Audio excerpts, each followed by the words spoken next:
నమస్తే, welcome to Avani news network. ఈ నెల 3వ తేదీన యూకే బ్రిటన్కు చెందిన ప్రముఖ పత్రిక ఒక వార్త ప్రచురించింది. చాలా ఫ్రంట్ పేజీలో చాలా ముఖ్యమైన వార్తగా ప్రచురించింది. దాని హెడ్డింగ్ చదివితే ఒక్కసారి చూడండి. Give him any award and he'll come running. A award ఇచ్చినా ఆయన పరిగెత్తుకొని వస్తాడు. దాని తర్వాత Narendra Modi racks up honours and overseas trips. అంటే అనేక అవార్డులు వస్తున్నాయి నరేంద్ర మోడీకి, దానికోసం తిరుగుతున్నాడు అనేది వార్త. ఆ వార్త హెడ్డింగ్ చూడండి. ఏ అవార్డు ఇచ్చినా ఆయన పరిగెత్తుకొని వస్తాడు. మన భారతదేశ ప్రధాని గురించి బ్రిటన్ పత్రిక ది గార్డియన్ రాసిన ఒక వార్త, ఒక విశ్లేషణ చేశాడు. దాన్ని అనేక అవార్డుల గురించి మాట్లాడారు. సరే, ఇంత అవమానకరంగా ఒక ప్రధానిని ఎప్పుడైనా ఏ దేశ మీడియా అయినా ఇంత దారుణంగా అవమానించిందా అనేది మనం వెనక్కి తిరిగి చూసుకుంటే ఇది మొదటిసారి. ఇంత దారుణంగా అవమానించబడడం అనేది భారతదేశానికి మొదటిసారి. మన ప్రధాని అంత గొప్పవాడు కాబట్టి వాళ్ళంతా. ఇందులో తప్పేమైనా ఉందా? బీజేపీ దీన్ని ఎట్లా ఒప్పుకోదు. అవార్డు ఇస్తా అనగానే మా ప్రధాని మా మోడీ పరిగెత్తుకుంటే ఏం పోడు. అవార్డు చాలా గొప్పదైతేనే, అవార్డు చాలా గొప్పదని మోడీ నమ్మితేనే, లేదా ప్రపంచం నమ్మితేనే ఆయన పోతాడు. ఇట్లా చాలా ప్రచారాలు చేస్తుంటుంది. అదే కాదు, అసలు ఆయన వ్యక్తిత్వానికి, ఆయన శ్రమకు, ఆయన సేవకు తగ్గ అవార్డులు మాత్రమే వస్తున్నాయి. అంతకు మించి అవార్డులు ఆయనకేం రావటం లేదు అనే ప్రచారం కూడా చేస్తుంటారు. సరే, ది గార్డియన్ పత్రిక రాసిన మొత్తం ఆయన ఏ అవార్డుల గురించి మాట్లాడే, గతంలో ఇండియాలో కూడా వీటి మీద చర్చ జరిగింది చాలా పెద్ద ఎత్తున. వాటి మీద తీసుకున్న ఒక 3 అవార్డుల గురించి ఆ పత్రిక రాసింది. నిజానికి ఈ 12 ఏళ్లలో మోడీ ఇప్పటి వరకు, ఈ సంవత్సరం పూర్తి కాలేదు కానీ ఇప్పటివరకు 33 అవార్డులు తీసుకున్నాడు. విదేశీయులకు సంబంధించిన విదేశీ అవార్డులు. ఆయన దాదాపు ఏ దేశం వెళ్ళినా ఆ దేశం ఒక అవార్డు ఇస్తూ ఉన్నది ఆయనకి. 33 అవార్డులు. ఈ సంవత్సరం పూర్తయ్యి ఇంకో 3 అవార్డులు ఇస్తే సంవత్సరానికి 3 అవార్డుల చొప్పున 12 ఏళ్ళు 12 3 36 అవుతాయి. ఇప్పటికైతే 33 అవార్డులు ఇచ్చారు. ఇవి ప్రభుత్వాలు ఇచ్చిన అవార్డులు, ప్రైవేట్ అవార్డులు కాదు, ప్రభుత్వాలు ఇచ్చిన అవార్డులు మాత్రం. సరే, ఇందులో ఒక 2 అవార్డులు ప్రభుత్వాలు ఇచ్చిన అవార్డులు, ఇంకొకటి ప్రైవేట్ అవార్డు, 3 కలిపి గార్డియన్ పత్రిక వివరంగా రాసింది. దాని మీద భారతదేశంలో కూడా అవార్డు వచ్చినప్పుడే చాలా పెద్ద ఎత్తున విమర్శలు వచ్చినాయి, వివాదాలు వచ్చినాయి, ఆరోపణలు వచ్చినాయి. దాంట్లో మొదటిది చాలా పెద్ద వివాదం అయింది. సీషెల్స్ అనే దేశం మనకు తెలుసు. హిందూ మహాసముద్రంలో 115 ద్వీపాల సమూహం, ఒక చిన్న దేశం అది. ఆ దేశానికి నరేంద్ర మోడీ వెళ్ళారు. ఇదే సంవత్సరం జూన్ 28న వెళ్ళారు. ఆ రోజు ఆయనకి అవార్డు ఇచ్చారు. Guardian of the blue horizon అనే అవార్డు, అత్యున్నత అవార్డు ఆ దేశంలో అని చెప్పి ఆ దేశ అధ్యక్షుడు, సీషెల్స్ అనే దేశ అధ్యక్షుడు ప్యాట్రిక్ హెర్మినీ చేతుల మీదుగా అవార్డు మోడీకి అందించారు. అంత అత్యున్నత అవార్డు, ఆ దేశానికి చెందిన అత్యున్నత అవార్డు, చాలా గొప్ప అవార్డు నరేంద్ర మోడీ తీసుకున్నాడని ఇక్కడ బీజేపీ అనుచరులు కూడా చప్పట్లు కొట్టారు, సమావేశాలు ఏర్పాటు చేశారు, దేశమంతా ప్రచారం చేశారు. ప్రపంచంలోనే ఆయన అభిమానులు చాలామంది ఉన్నారు, వాళ్ళు కూడా ప్రపంచం అంతా ప్రచారం చేశారు. ఈ Guardian of the blue horizon అనే అవార్డు కొత్తగా ఏర్పాటు చేశారు. దాదాపు మోడీ కోసం ఏర్పాటు చేసి ఉంటారు. అంతకుముందు ఎప్పుడు ఈ అవార్డు ఇవ్వలేదు, తర్వాత కూడా ఇస్తారో లేదో తెలియదు, ఇప్పటివరకు ఇది ఇవ్వలేదు. అయితే అందులో అవార్డు ఇచ్చినప్పుడు ఆ సర్టిఫికెట్లో ఎన్ని తప్పులు ఉన్నాయంటే, ప్రింట్ చేసిన సర్టిఫికెట్లో ఆ తప్పులను బట్టే వాళ్ళు ఎంత ఈజీగా, అతి మామూలు విషయంగా దీన్ని తీసుకున్నది ఆ దేశం. మోడీ వెళ్ళాడు కాబట్టి ఏదో ఒక అవార్డు ఇవ్వాలి కాబట్టి అప్పటిదప్పుడే సిస్టంలో ఒకటి రెడీ చేసి, ఆ రెడీ చేసిన వాళ్ళు కూడా సరిగా తప్పులు సరిచూసుకునే శక్తి ఉన్న వాళ్ళు కూడా, నైపుణ్యం ఉన్న వాళ్ళు కూడా కానట్టుంది. అంత దారుణంగా ఉంది. సీషెల్స్ రిపబ్లిక్, అది కంట్రీ పేరు. రిపబ్లిక్ అనే పదంలో REPUBLIC రిపబ్లిక్ను REPUBBLIC అనే స్పెల్లింగ్. రిపబ్లిక్ దాన్ని ఏమనాలో మీరే చూడండి.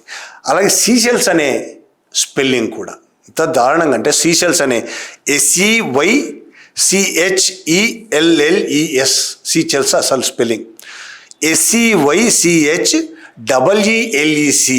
సీచీల్స్ అని పడింది. ఒక దేశ ప్రధానికి ఇంకొక దేశము అత్యున్నత పురస్కారాన్ని ఇచ్చినప్పుడు ఎంత వాల్యుబుల్ పురస్కారం అని వాళ్ళు నిజంగా నమ్మితే ఎంత జాగ్రత్త ఉండాలి, ఎంతకాలం పని చేయాలి. దాని మీద ఏమి లేకుండా ఒక సర్టిఫికెట్ ప్రింట్ చేశారు.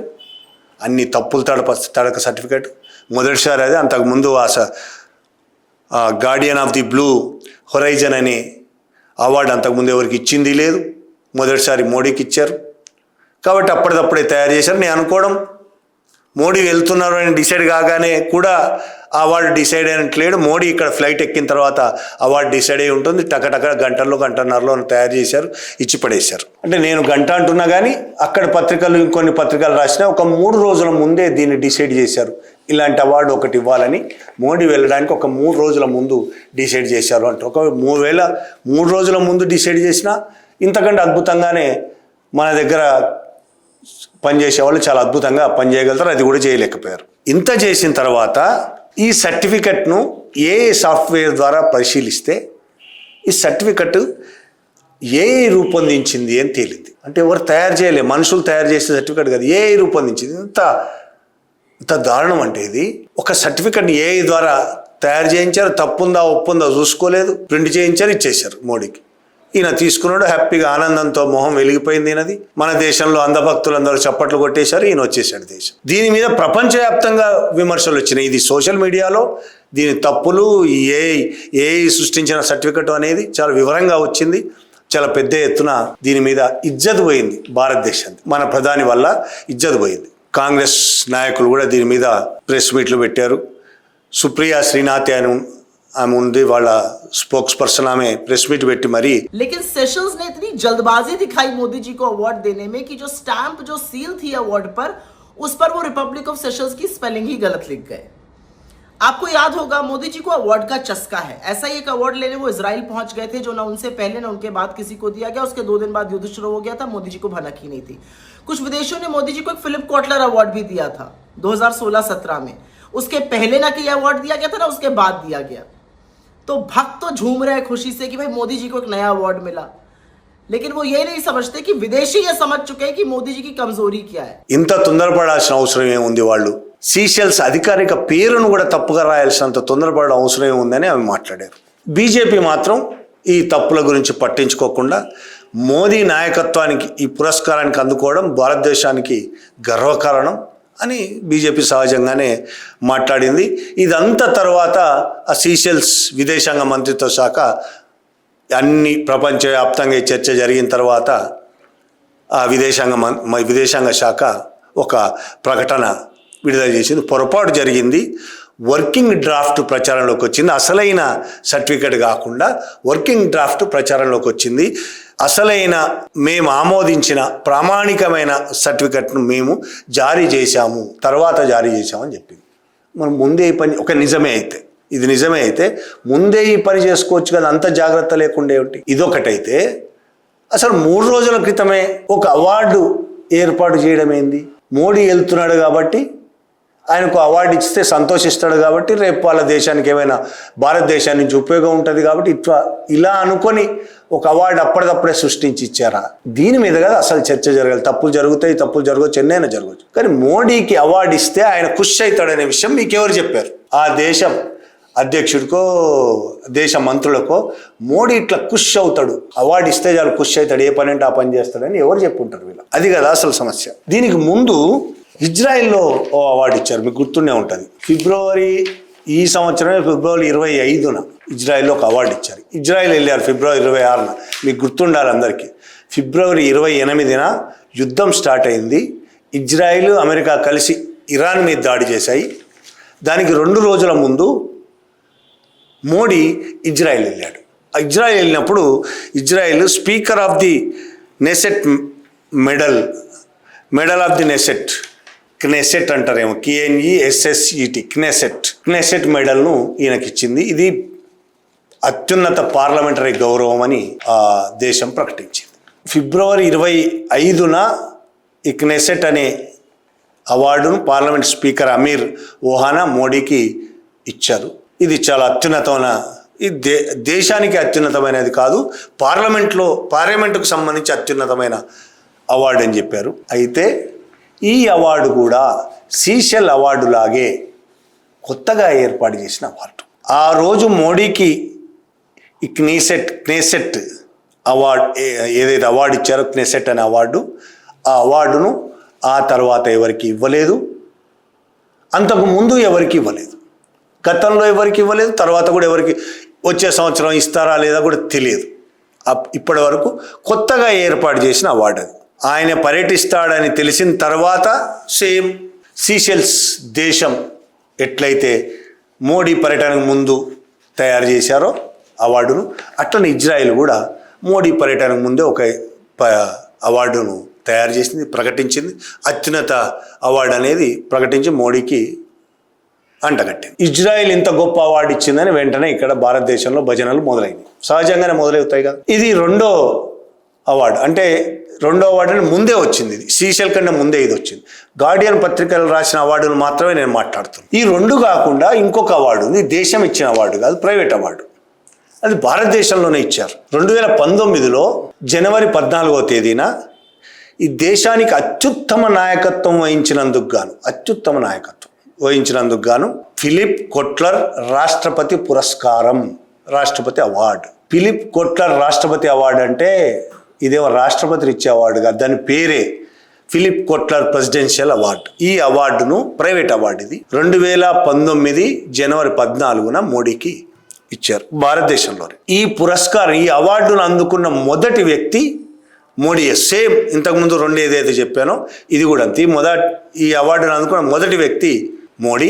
2019 నుంచి 2026, దాదాపు 7 ఏళ్ళు అయింది. ఇప్పటి వరకు దాన్ని ఏర్పాటు చేసినప్పుడు ఏం చెప్పారు, 2019 జనవరి 14 ఈయనకి ఇవ్వడానికంటే ముందు ఇది ఏర్పాటు చేస్తున్నప్పుడు ప్రతి సంవత్సరం ఒక దేశాధినేతకి ఇస్తానని ప్రకటించారు. 2019లో 7 ఏళ్ళు అయింది. ఇప్పటి వరకు ఒక్కళ్ళకు కూడా ఈ అవార్డు ఇవ్వలేదు. అంతకుముందు లేదు, తర్వాత ఇవ్వలేదు. సేమ్ అంతకుముందు 2 అవార్డులు ఏదైతున్నాయో మోడీ కోసం ఏర్పాటు చేశారు అనుకున్నాం కదా, సేమ్ ఇది కూడా అటువంటి అవార్డు. ఇంత ప్రైవేటు ఫిలిప్ కొట్లర్ చాలా పెద్ద పేరు, మార్కెటింగ్లో దిగ్గజం, పెట్టుబడి క్యాపిటలిస్ట్ మార్కెటింగ్లో, క్యాపిటలిస్ట్ విధానంలో మార్కెటింగ్లో ఈయన దిగ్గజం, ప్రపంచ దిగ్గజం అని ఈయన గురించి చెప్పుకుంటారు. ఫాదర్ ఆఫ్ మోడర్న్ మార్కెటింగ్, ఆధునిక మార్కెట్ పితామహుడు అని కూడా చెప్తారు. నిజమా కాదా, మార్కెట్ ఎలాంటి మార్కెట్ అనేది తర్వాత చర్చనీయాంశం, కానీ ఆయన పేరుతో ఈ అవార్డు వచ్చింది. ఫిలిప్ కొట్లర్ అనే అతను ఇంతకు ముందే చెప్పిన మార్కెటింగ్లో, అమెరికా అతనిది, మార్కెటింగ్లో చాలా పేరున్నవాడు. ఆయన ఏర్పాటు చేసింది వరల్డ్ మార్కెటింగ్ సమ్మిట్ 2011లో అనుకుంటే. 2011 నుంచి వరల్డ్ మార్కెటింగ్ సమ్మిట్ ఏర్పాటు చేశారు. అప్పటి నుంచి ఒక్కొక్క చోట పెడుతుంది. దానికి భారత్లో కూడా వరల్డ్ మార్కెటింగ్ సమ్మిట్ ఇండియా ఇక్కడి శాఖ ఈ కార్యక్రమాన్ని ఏర్పాటు చేసింది. వరల్డ్ మార్కెటింగ్ సమ్మిట్ కార్యక్రమాన్ని ఏర్పాటు చేసింది. అందులో కొట్లర్ ఇంపాక్ట్ అనే సంస్థ, అతనిది సంస్థ, ఎవరైతే కొట్లర్ అని చెప్పానో ఆ కొట్లర్ ఇంపాక్ట్ వాళ్ళది. కొట్లర్ ఇంపాక్ట్ అనే సంస్థ, వరల్డ్ మార్కెటింగ్ సమ్మిట్ ఇండియా అనే సంస్థ, ఇంకొకటి అలీగఢ్కి చెందిన సస్లెన్స్ రీసెర్చ్ ఇంటర్నేషనల్ ఇన్స్టిట్యూట్ అనే సంస్థ. ఈ మొత్తం ఆర్గనైజ్ చేసింది, పేరు 3 కానీ ఆర్గనైజ్ చేసింది, అవార్డులు తయారు చేసింది అన్నీ కూడా ఈ సస్లెన్స్ అనే సంస్థ. ఇది అలీగఢ్కి సంబంధించింది. ఈ సంస్థ ఫిలిప్ కొట్లర్ ప్రెసిడెన్షియల్ అవార్డును మొదటిసారి ఏర్పాటు చేశారు. ఇది మోడీకి ఇచ్చారు. మోడీకి ఇవ్వడానికి ఏర్పాటు చేసిన ఎంపిక ప్రక్రియ ఏంటి, మళ్ళీ ఇప్పటివరకు ఎవరికి ఇవ్వలేదని ముందే చెప్పాను కదా. అప్పుడు ఆ రోజు మోడీకి ఇవ్వడానికి ఎంపిక చేసిన ప్రక్రియ ఏంటి, ఆ జ్యూరీ ఏంటి, ఎవరు జ్యూరీలో సభ్యులు ఎవరు, ప్రక్రియ ఎలా సాగింది, ఏ విషయాలు కూడా బహిరంగంగా ఆ సంస్థ 3 సంస్థలు కలిపి కూడా చెప్పలేదు. ముఖ్యంగా సస్లెన్స్ అనే సంస్థ కదా, దీన్ని మొత్తం ఇండియా వ్యవహారాలు మొత్తం చూసుకుంది. సస్లెన్స్ రీసెర్చ్ ఇంటర్నేషనల్ ఇన్స్టిట్యూట్ అనేది కదా ఆ సంస్థ. దీనికి సంబంధించిన ఏ వివరాలు చెప్పలేదు. జ్యూరీ సభ్యులు ఎవరు, ఎంపిక ప్రక్రియ ఏమిటి, అవార్డు గురించిన అధికారిక సమాచారం పెద్దగా ఏమీ చెప్పలేదు బయటికి. దీంతో చాలా విమర్శలు వచ్చినాయి. మోడీని ఎట్లా ఎంపిక చేశారు, ఏ రంగానికి సంబంధించి మోడీని ఎంపిక చేశారు, భారతదేశానికి అత్యున్నత నాయకత్వం మోడీనే వహించాడని ఎలా, మిగతా ప్రధానులు కాకుండా మోడీయే ఉన్నారని ఎలా అనుకున్నారు, ఇట్లా చాలా ప్రశ్నలు వచ్చాయి, వివాదాలు వచ్చాయి. ఇంకా అసలు విషయం లోతుల్లోకి పోతే ఈ అలీగఢ్కి చెందిన సస్లెన్స్ అనే సంస్థ గురించి కూడా చాలా అనుమానాలు వచ్చినాయి. ఇది 2017లో రిజిస్టర్ అయిన సంస్థ.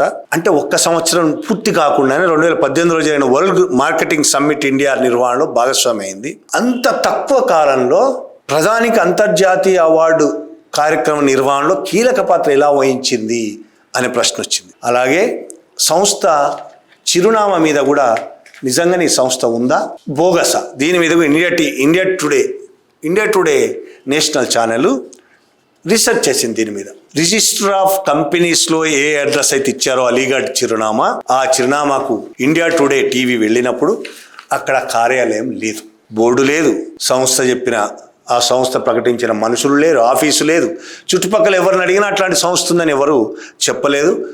ఏ ఫోన్ నెంబర్ అయితే ఇచ్చారో ఆ ఫోన్ నెంబర్ పనిచేయడం లేదు. ఇదొకటైతే వైర్ అనే వెబ్సైట్ ఇంకొక వివరాలు బయటకు వచ్చింది. ఎప్పుడైతే ఈ మొత్తం వ్యవహారం బయటకు వచ్చిందో, వైర్ పత్రిక బయట పెట్టింది, చాలా పత్రికలు బయట పెట్టిన తర్వాత సస్లెన్స్ వెబ్సైట్, ఈ సస్లెన్స్ రీసెర్చ్ అనే website, world marketing summit India, ఈ రెండిటి వెబ్సైట్లు మాయమైపోయినాయి ఇంటర్నెట్లో. అంతకుముందు నడిచే వెబ్సైట్లు, కనబడే వెబ్సైట్లు ఈ మొత్తం వ్యవహారం బయటికి రాగానే మాయమైపోయినాయి రెండు వెబ్సైట్లు. ఈ రెండు అందుబాటులో లేకపోవడం మరింత అనుమానాలకు దారితీసింది. ఇక అనేక ప్రశ్నలు కూడా వచ్చినాయి. వాటిని జ్యూరీ సభ్యులు ఎవరు, ఇంతకు ముందే అడిగాను. మోడీ పేరును ప్రతిపాదించిన వాళ్ళు ఎవరు, ఎంపిక ప్రమాణాలు ఏంటి, ఎవరు తుది నిర్ణయం తీసుకున్నారు, ఇట్లాంటివన్నీ కూడా అనేక విమర్శలు వచ్చిన తర్వాత వైర్ ఈ సస్లెన్స్ సంబంధించిన వ్యవస్థాపకుడు తసీఫ్ జియా సిద్దికి అనే అతన్ని ఈ మొత్తం ఎంపిక ప్రక్రియ గురించి ఒక ప్రశ్న అడిగితే it is a very confidential award అని చెప్పాడు. ఇది చాలా కాన్ఫిడెన్షియల్ అవార్డ్ అని చెప్పాడు. దాంతో మరింత వివాదం పెరిగింది. మొత్తానికి ఈ వివాదాలు, ఇదొక వివాదము, ఇజ్రాయిల్ ఒక వివాదం, ఇజ్రాయిల్ అవార్డు, సీషెల్స్, ఈ మూడు వివాదాల గురించి, ఈ మూడు అవార్డుల గురించి గార్డియన్ పత్రిక ప్రపంచానికి చాటింది. ప్రపంచం మొత్తం గార్డియన్ పత్రిక చదువుతుంది. ప్రపంచంలోనే చాలా ప్రముఖమైన పత్రిక అది. ఇంగ్లాండ్లో చాలా పెద్ద పత్రిక. మీరు కూడా వెబ్సైట్ ఓపెన్ చేసి చూడొచ్చు. theguardian.com అనే వెబ్సైట్లో చెక్ చేసుకోవచ్చు. మీరు కూడా ఈ స్టోరీ దాంట్లో ఉంటుంది. ఎందుకు ఈ విధంగా మోడీ అవార్డుల వెంట పడుతున్నాడు? ప్రపంచం మోడీ వెంట పడుతూ అవార్డులు ఇస్తుందా, మోడీయే అవార్డుల వెంట పడుతున్నాడా? ఏంటి అసలు కారణం ఏంటి? ఎవరు కారణం? మోడీ కారణమా, ప్రపంచమే కారణమా? మోడీకి ఇవ్వకపోతే ఇచ్చి తీరాల్సిందే అని ప్రపంచం నిర్ణయం తీసుకుందా, లేదా మోడీయే అవార్డుల కోసం వెంటబడుతున్నాడా? మోడీ జీవిత చరిత్ర రాసిన ఒక ఆయన నీలంజన్ ముఖోపాధ్యాయ్, ఈయన రచయిత, మోడీ జీవిత చరిత్ర రాశాడు. ఆయన ఏం చెప్పాడు దీని గురించి అంటే, తరచుగా ఆశ్చర్యం కలిగించే పరిస్థితుల్లో ప్రదానం చేసే ఈ పురస్కారాలను స్వీకరించడం వెనుక ఉన్న ఉద్దేశం ఏమిటంటే, మోడీ తన గొప్పతనం కారణంగానే ప్రపంచవ్యాప్తంగా గౌరవించబడుతున్నారని, దేశ గొప్పతనం కాదు. మోడీ తన గొప్పతనం కారణంగానే ప్రపంచవ్యాప్తంగా గౌరవించబడుతున్నారని, భారతదేశం యొక్క పెరుగుతున్న పలుకుబడి మోడీ వ్యక్తిత్వం వల్లే సాధ్యమైందని అర్థమైంది అనుకుంటా మీకు. మోడీ తన గొప్పతనం వల్లే ప్రపంచవ్యాప్తంగా గౌరవించబడుతున్నారు. భారతదేశ పలుకుబడి పెరుగుతోంది ప్రపంచంలో, ఆ పెరుగుతున్న పలుకుబడి కారణం మోడీయే అని, మోడీ వల్లనే ఇదంతా సాధ్యమవుతుందని ఆయన మద్దతుదారులు, పార్టీ మారదామని, బీజేపీలోకి మారదామనుకునే వాళ్ళు కానీ, బీజేపీ నుంచి మారదామనుకునే వాళ్ళు కానీ, వాళ్ళకి తెలియజేయడమే దీని వెనక ఉన్న ప్రధాన ఉద్దేశం. ఇది నేనంటుంది కాదు, మోడీ జీవిత చరిత్ర రచయించిన నీలంజన్ ముఖోపాధ్యాయ్ అన్న మాటలు, చాలా స్పష్టంగా ఆయన రాసిన మాటలు. ఎందుకు అవార్డులు వెనుక ఎంత ప్రయత్నం ఉంటుంది, ఒక్కొక్క అవార్డు వెనుక ఎంత ప్రయత్నం ఉంటుంది అనేది దీన్ని బట్టి మనకు అర్థమవుతుంది. మోడీ ఒక దేశానికి వెళ్తున్నాడంటే ఆ దేశంలో ఈ దేశానికి సంబంధించిన వ్యవహారాలను, ఆ దేశంతో ఉన్న సంబంధాలను, వ్యవహారాలు అనేక రకాలు కావచ్చు, ఎగుమతులు దిగుమతులు, వీటన్నిటితో పాటు అవార్డులు కూడా ముందే చర్చించే అధికారులు అన్ని చర్చలు చేసి డిసైడ్ అయ్యి ఉండాల్సిన అవసరం దీనివల్ల మనకు అర్థమవుతుంది. ముందే డిసైడ్ అయ్యి ఉంటారండి. అంటే మనకు మోడీ పర్యటనకు వెళ్తున్నాడు ఫలానా ఇటలీ, ఫలానా దేశం అని చెప్పినప్పుడు, ఫలానా దేశంకి వచ్చినప్పుడు మనకు ప్రకటనలు వస్తాయి మీడియాలో. టెక్నికల్ సాంకేతిక విషయాల్లో చర్చలు జరపడానికి, ఎగుమతులు చేయడానికి, ఆర్మీకి సంబంధించిన ఆయుధాలు దిగుమతులు కావచ్చు, లేకపోతే వస్తూత్పత్తులకు సంబంధించి కావచ్చు, వాణిజ్యపరమైన ఇతర అనేక కారణాలు మనకు మీడియాలో కనబడతాయి. దీనితో పాటుగా అవార్డు కూడా ఇప్పుడు మనం ఈ గార్డియన్ స్టోరీని బట్టి మనం అనుకోవాల్సింది ఏంటంటే, దీనితో పాటు ఒక అవార్డు అనేది కూడా ముందే డిసైడ్ అయి ఉంటుంది. ఇది మన భారత ప్రధాని భారతదేశ ఇజ్జత్ని ప్రపంచ విపణిలో పెట్టాడు అనడానికి ఇది ఒక ఈ స్టోరీ అర్థం పడుతుంది. మంచిగా రాసిందా చెడ్డగా రాసిందా చర్చ కాదు, మోడీ చేస్తున్నది ఏంది అనేది ఇక్కడ చర్చ. అది ఒకటేగా చాలా వాళ్ళు వచ్చాయి ఈ మధ్య. గత సంవత్సరం Ethiopia great honour Nishan, order of the republic of Trinidad Tobago, ఇట్లాంటి చాలా పురస్కారాలు వచ్చాయి. ఇవి అందుకున్న మొదటి విదేశీ దేశాధినేత కూడా మోడీ. ఏది ఇథియోపియా అనే దేశం మీకు తెలిసే ఉంటుంది.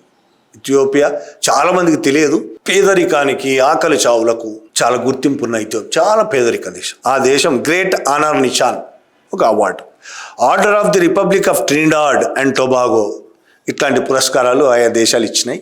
ఆ పురస్కారాలు కూడా అందుకున్న మొదటి విదేశీ నేత కూడా మోడీ. అంతకుముందు ఎవరు ఆ పురస్కారాలు అందుకోలేదు, మోడీయే అందుకున్నాడు. దీన్ని బట్టే మనం అర్థం చేసుకోవాల్సింది ఏంటంటే, గార్డియన్ అబద్ధాలనేమి చెప్పలేదు. ది గార్డియన్ అనే పత్రిక నిజాలు రాసింది. ఆ నిజాలు మీకు నాకు నచ్చొచ్చు నచ్చకపోవచ్చు, కానీ అవి నిజాలు. ఆ నిజాలు మన భారతదేశ పరువుని ప్రపంచంలో తీసిపడేస్తున్నాయి. Thank you very much.